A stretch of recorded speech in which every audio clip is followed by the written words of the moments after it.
Hi guys, welcome back to another video. I just wanted to answer a few quick questions actually. I had some comments made on my engine building videos. Bear in mind that all the videos I'm doing for you guys are literally instructional videos to help you build these engines. You need to do a little research yourself, sort of, how can I say, you know, like general knowledge. You should have some sort of general knowledge on engine building. But there's a few topics that I want to cover. Number one, someone made a comment when I was putting the pistons into the barrels, okay? The fact that I didn't explain that the 3 rings, okay, this actually is from a 126, but the same, it's the same principle. When you put your pistons into your barrels, don't line them all up like that. I normally do them 180 degrees from each other, okay? So they all face different directions, okay? So you have something that looks similar to that, okay? They shouldn't all be lined up. The other thing that I also want to just go through is it's always a good idea, whether it's new, whether you're reusing, whether you've had your stuff taken to a machine shop, is to take the rings, you put them into the barrels, okay, push them down with the top of the piston into the barrels just like this, and measure the ring gap. That's the gap between the ring when it's compressed into the barrel, to make sure you've got the correct ring gap clearance. Okay, you should be able to find that in the book. I will try and post them up if I can find them between now. I can't remember off the top of my head what they are. They're different for different engines and also different pistons as well, different expansion rates. The last topic I want to touch on is that someone made a comment that I use too much RTV on my crankcase cover, you know, the timing belt cover. Now, you can assemble them with no RTV. This is true. The thing is that engines that I'm assembling are going into cars that are going to be used every single day, all the time, or they're a weekend car. And because the machining sometimes on these surfaces aren't the best, it might look good but they're not, they're prone to leak. So I do like to use RTV. I don't use a lot of RTV.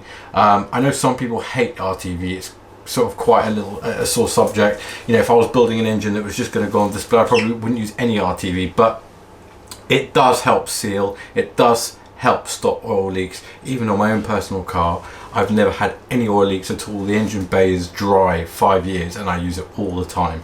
So a little bit of RTV is good, as long as it doesn't squash out from all the gaps when you put the part down. You only need a thin film, that's all you need. But again, that's a comment that someone made, and I just want to address that you know, sometimes in the video it might look like it's a lot, but it's not.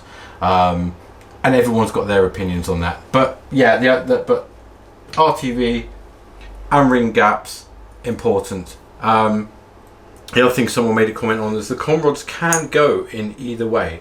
They are symmetrical. They are numbers on the com rods. I'm not sure whether you can see it on this one. You might be able to see it on the video there, but they're numbered.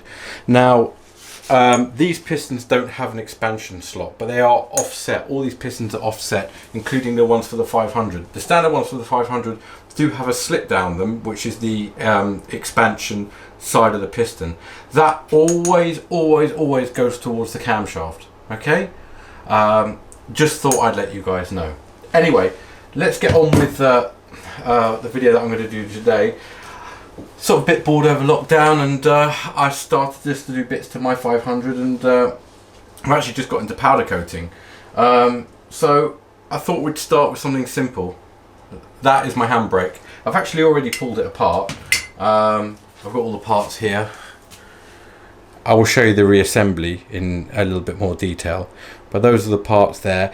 It's really simple. I noticed a lot of people, you know, they wear out at the top. Look, see, mine's all worn out. Originally when I did the car, I tried painting it, but the paint doesn't stick very well, and eventually it will wear out. So So yeah, we're going to get around to powder coating the handbrake. As you saw, I dismantled it. I will show you the reassembly, and if anyone wants to see how it comes apart, I'll do it for you. So yeah, I've just got into powder coating. Let me take this off a minute. And I found a really good system.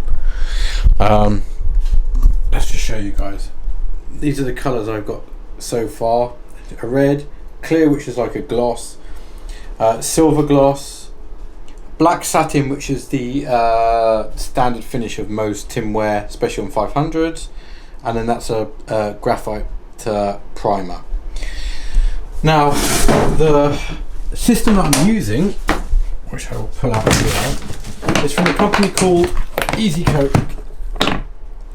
Now the nice thing about this system that I like a lot, if I can get this down properly, is it uses no electricity. This is what you get in the kit. Let me stand this up a minute. There we go. So this is what you get in the kit. You get your powder coating gun, you get your earth strap, you get 2 bottles in this kit. I've already filled them, they go there and there. Obviously you get the gun, and you also get a little filter. Now what I had to buy extra was the regulator. I got a little pressure regulator there, and obviously the end that goes on your specific airline, which is there. There is a regulator on the gun itself, but I prefer to have this because my compressor is quite big and I use it for other things. This way, when I plug this in, I know it's always set correctly. Anywhere, I think they recommend between 5 and 10 psi. I think I've got it set at about 8. I might be wrong there. Now the way this system works, from my belief, if I can get the gun out, is in the head of the gun here there's some PTFE rods, and as the powder goes across those rods, they electrically charge the powder.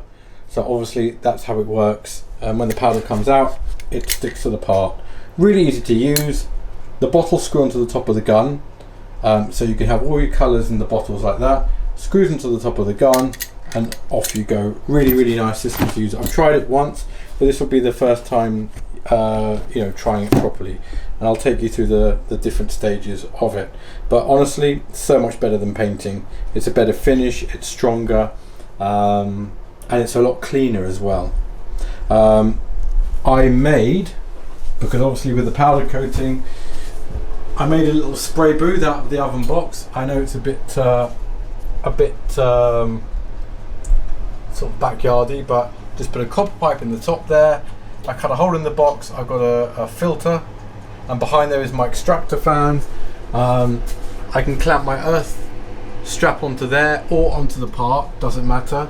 And if I move the box forward, behind there is my extractor fan. So all I do is slide this in front of my extractor fan, which is going to suck the powder backwards so it doesn't make the whole workshop messy. And for an oven, for the moment, I bought this oven, which actually, funny enough, is a catering oven. I'll put the links in the description, from a company called Adexa, and it's a 60-litre oven, and I believe it cost me around 90 quid, which is actually better than the Chinese ones on Amazon. And it's big enough to do a lot of parts. Eventually though, I'm going to build my own oven, I think.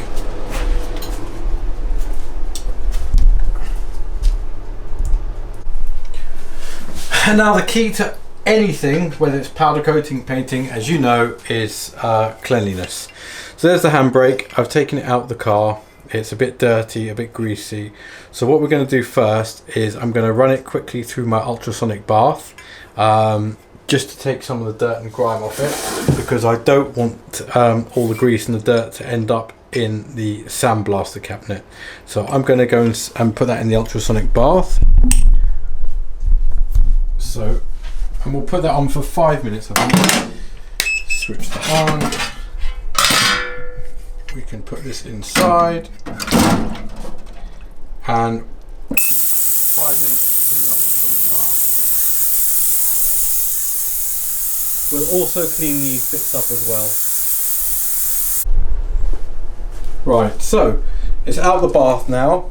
As you can see, it's wet. What I'm going to do, I think, I've got a bit of degreaser. This stuff is actually really good. It seems to get rid of a lot of grease.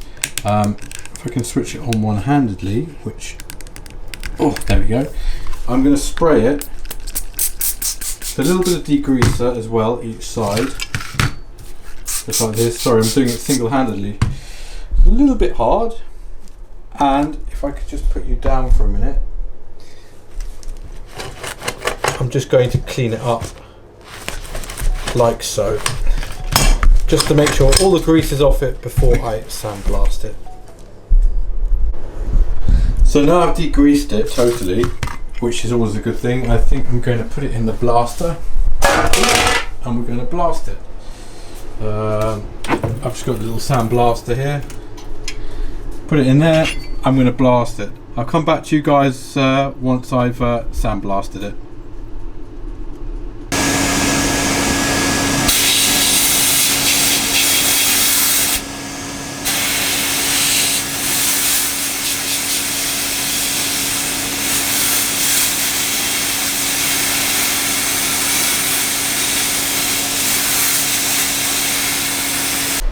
Right, now I've finished sandblasting it. Let's take it out of the cabinet. Oop. So after sandblasting, this is what we have. Just stick it down here a minute. So there it is. All the paint's been removed. Any coating that was on it before has been removed.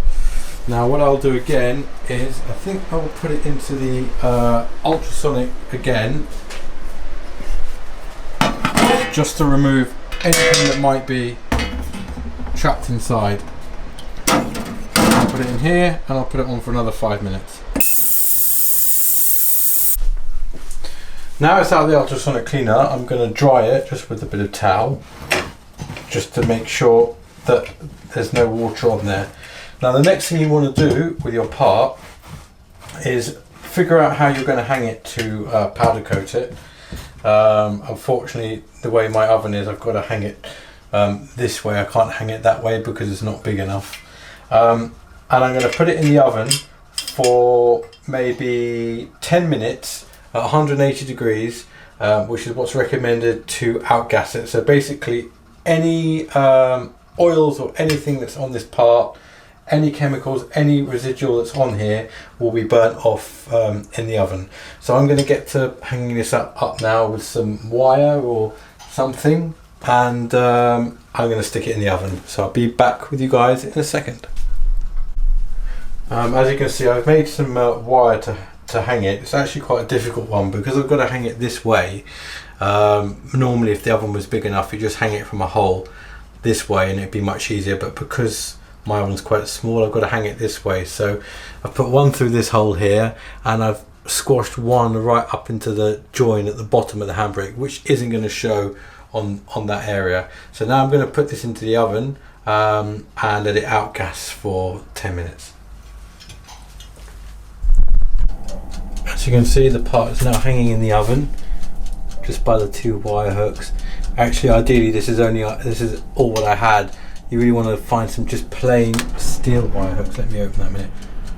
That's all I had to hand. I need to buy some proper wire hooks, but I'm going to leave that now sitting in there for 10 minutes just to burn off any of the parts. I actually have a thermometer, which is also useful. Let me just turn the camera around, you can see me. Basically, one second, I have a digital thermometer like this, which is really useful for measuring the part temperature. So when the part itself gets to 180 degrees after 10 minutes, you know it's ready to take out and let cool down before you powder coat. Okay, so I hope you can hear me above my extractor fan. Let me just turn it down a little bit. So I'm going to set the gun up now. So I've got the gun, I've got the filter and the regulator, and I'm just going to screw it onto the bottom of the gun. Now I've already preset the regulator because I obviously had a little play with it before, just to make sure that it does what it's meant to. So once the gun's done, what I normally do is, you can strap this earth strap to yourself, but there's also a little notch on the side of the gun, like so. Now you can't see my part, it's a little bit hard, but what I'm also, one second, let me just put that down. I'm going to show you something, 1 second. So the colour the colour that we're going to use today is black satin, obviously, because it's going to be finished to the factory finish. So I'm going to just put the powder onto the gun first. Let me just put this here. Let me just screw this onto the gun, and then I will show you the rest. Just hold the gun upside down. Screw it on like so. Oh, try and screw it on. Like so. And that's it. That's your gun loaded. I'm going to put the gun down here for a minute, and I'm just going to put the earth strap. In fact, let me just move the camera so you can see. Maybe if I do this, there you go. That's a better view. So, extractor fans on. It's a good idea. Because these are plastic coated. These are from a coat hanger. Unfortunately, they don't conduct electricity on their own. So I'm actually going to attach my earth strap onto a little bit of my part that won't be visible. I'm also going to push this down here because I don't want that to get coated. So I'm going to put this onto a little bit of my part, which doesn't really matter if it's coated or no one's going to see. Just on the back, just a little bit of the back there. Okay, now this is still quite hot, so I'm going to let this cool down just a little bit more. You can apply powder warm, but at the moment I've just been doing it cold. So I'll come back with you guys in a minute once it's cooled down. Right, now it's cooled down, I'm going to start the powder coating process. So I'm going to grab my airline and I'm going to connect it onto the gun. Now while I'm doing this, you might not hear me if my compressor comes on because it's quite loud and it's just behind me. But you'll get the idea, and I'm going to turn the extractor fan up, but you'll see the process now. Let me just zoom in on the part and you can look at that. I think it's more interesting than my face. There we go. Let's have a look, and you can see the exact process. There we go. There's the part. We're going to start now.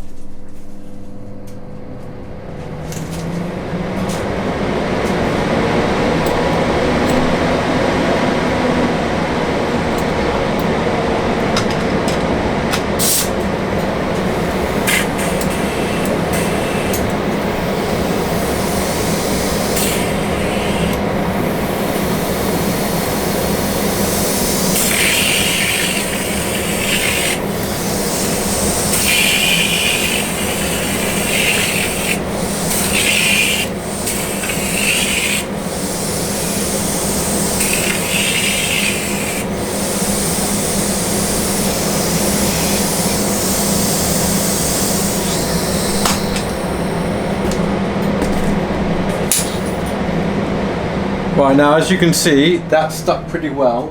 What I'm going to do is take the clip off the back, and I'm just going to turn it around and just make sure that the powder's stuck on the other side, but it should have done. So I'm just going to remove this and just check the other side of it, and then I'm going to put it into the oven. That's now in the oven, baking, and from when the part gets to 180 degrees, I'm then going to bake it for 10 minutes. And I'm going to use my where is it? I've got a laser thermometer, wherever it is. Yeah, I've got my laser thermometer, and when my part gets to 180, that's when the clock will start ticking. So, okay, it's about there now. So I will now set the timer for 10 minutes, and I'll come back to you in 10 minutes. And that, guys, is the finished article. It looks so nice. Can't actually touch it at the moment because it's a bit hot, but honestly I don't know how much that is in focus, but the finish is absolutely beautiful. Now I'm going to reassemble it and put it back on the car.